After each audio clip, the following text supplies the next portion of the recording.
Why I purchased the Canon EOS R5 and not the R6? Let's find out. How you doing, guys? Now, this is the kind of nerdy camera type video, so assuming you know a bit about these cameras, let's proceed. Firstly, let's give a round of applause for these amazing engineers at Canon who come up with these brilliant cameras. I'm just really impressed by the groundbreaking leap forward we seem to have got today. I've never owned a Canon camera in my life, so I'm not Peter McCannon, I'm not a Canon fangirl that is just gonna like kiss butt, but what I will say is it's really impressive. And Japanese people are known for being workaholics, and I can tell you those Canon engineers that have come up with these technology and these designs have done some serious 16-hour days to get this cutting edge technologies into our consumer, prosumer hands, and really hope that Sony and Panasonic are able to come out and the other camera manufacturers are able to bring out similar amazing features in their camera bodies. You know, it'd be really cool if the A7SIII or whatever it's going to be has FX9 stabilization gyro that even beats the camera and their new amazing stabilization that they've got. 8 stops, wow. Very keen to test that out. First reason I went with the R5 and not the R6 is crop factors. So you take a lens like this. Yes, I just so happen to have one because I may have been planning this purchase for quite some time now. This 15 to 35 with the, if you're shooting in 4K, let's not even talk about 8K for the moment. If you're shooting in 4K, you can make this 15 to 35 be a 15 to 70. That is really cool with one lens. So you can do so much with one lens. If you're shooting 4K, it's like having a 15 to 35 and the 24 to 70 in one lens. If you're shooting 4K, how amazing is that? And the thing about the R6, it's a little bit not so good in the other direction. It actually has a 1.07 crop. So instead of getting 15 to 70 range, if you're shooting in 4K, you're getting, let me see, I calculated this, 16.05 to 37.5. That's what this lens becomes on the R6. And that's a bit of a shame. I mean, you want that 15. Or why get the RF version? Why not just get the EF, the older lens? That's part of the really good features of this.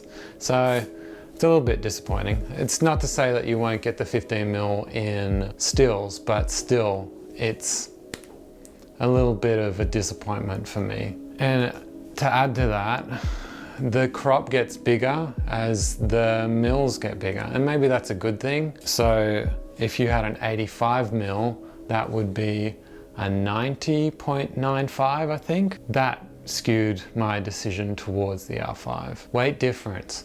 Now, the R5 is a little bit heavier than the R6, but really the difference is only the weight of the spoon you use to eat your breakfast. It's not much. And you think about all the extra technology in there, that 8K, the options that that opens up, it's pretty good trade-off for the tiny bit of extra weight. And it's in the body, so you don't feel it as much, and it might help balance some giant thing like this a bit better. Reason 3, future-proofing. Now, the R6 might be all you ever need right now, but do you want to upgrade your camera in 2 years' time, in 3 years' time? I'm sure the R5 will be still very relevant in 3 years' time. It's going to be a long-lasting camera, and it's only a few more thousand. So for me, I just thought, why not future-proof it? It might be cheaper in the long run. The difference between the R5 and the R6 is probably the same difference between the R and the R6. Would you accept a camera that shoots video in 1080p without a crop? People are like, no, that's old technology, I want value for my money. And it's going to be the same thing in about 3 years. All cameras are going to do 8K or 6K, and the ones that don't, you're just like, it's kind of old technology. I'm thinking it's the whole decision is a buy once, cry once philosophy. Raw 8K video. Now, I would never really plan to casually shoot 8K raw, even if I was doing something professionally. I don't think I'd be that interested to do it. Maybe a passion project, maybe a short film, I'd be interested. I've got something in mind actually. And as Gaspar Noé said when he was making Enter the Void, he wanted to make that movie like his first film in his career, but the technology wasn't available.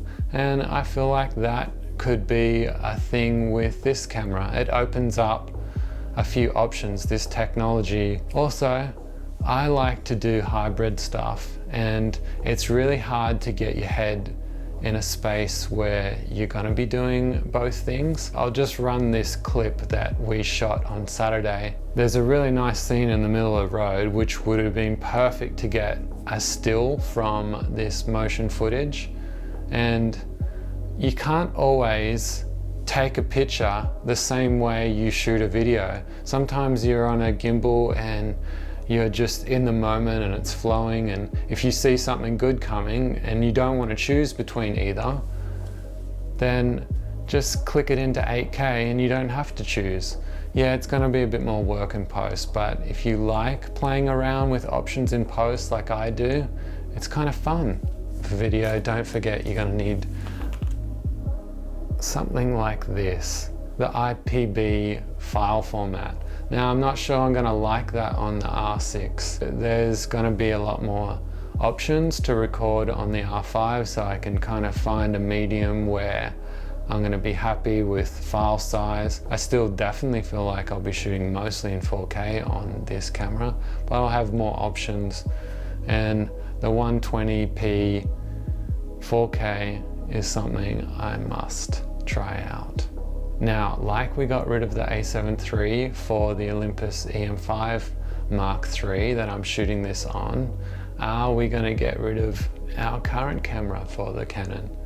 And the answer to that is hell no, because this is an awesome little camera and life's too short for just one camera. You know what I'm saying? I'm sure you do. You know, this channel is called Elise and Aaron, and we're all about filmmaking and photography, and I think we need a camera each. Let's be real. Now, I have two questions for people who know a bit more about Canon cameras or know a bit more about the information that I wasn't able to scour on this new camera. Will I be able to use like the C1, C2, C3 for complete customization, like 4K 120p, 4K 24p, and maybe the other one 8K 24p? Let me know in the comment section if you have an answer for that. And also lastly, are you tempted by this release? I know I said I wasn't going to get this camera, and although it was tempting, I guess I changed my mind. What can I say? Which one of these cameras appeals to you more? Are you considering getting one? Have you purchased one already? Let me know in the comment section, and don't forget to like and subscribe if you haven't already. Thanks guys, we'll see you in the next one.